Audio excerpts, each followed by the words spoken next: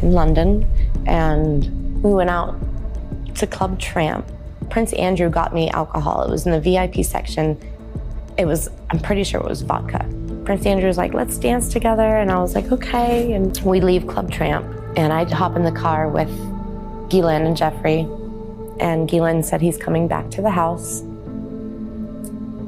And I want you to do for him what you do for Epstein.